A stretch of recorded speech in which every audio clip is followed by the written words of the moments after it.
Yosh, bali to first time natin ngayon maka-experience ng snow. Ayos din. Dahil siguro mula kapon, tuloy-tuloy kasi yung snow.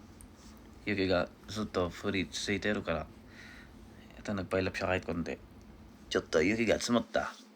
So, since first time natin, hajimete, enjoy lang natin konti kasi malamig. Uy, ano yun? Samay kedo, chotto tanashimo. Tawagan ko sana yung kasama kong Pinoy kaso tulog pa ata. Taban mga danetero po eh. Ito bali itong area namin, medyo slope siya. Ito makikita naman. Pero di siya naman ganun katarik. Tapos since may malapit ngang park dito sa apartment, check natin para may clear view. Chikaku ni chisan na koen ga atte, ine.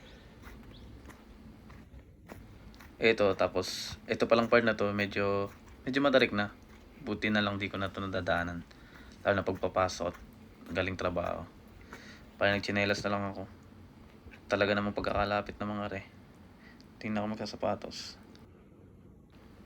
Since sa gantong type ng park na sobrang late talaga. Siguro roughly mga 30 square meters or siguro medyo malaking kaunti. Walang masyado mga nakatambay na bata. Medyo rush na lalo na siyempre ngayong panahon, fuyo kasi, winter. Pero siguro kapag natso, pag summer na may mga nagsasampo ng aso, ino ng sampo shitero, kamo.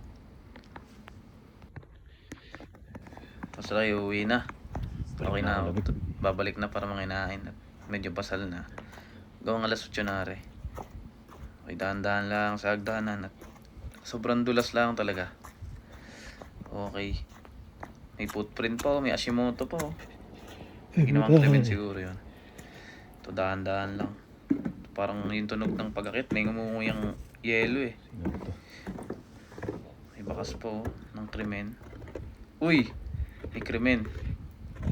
Balik na ako guys. Mata na eh.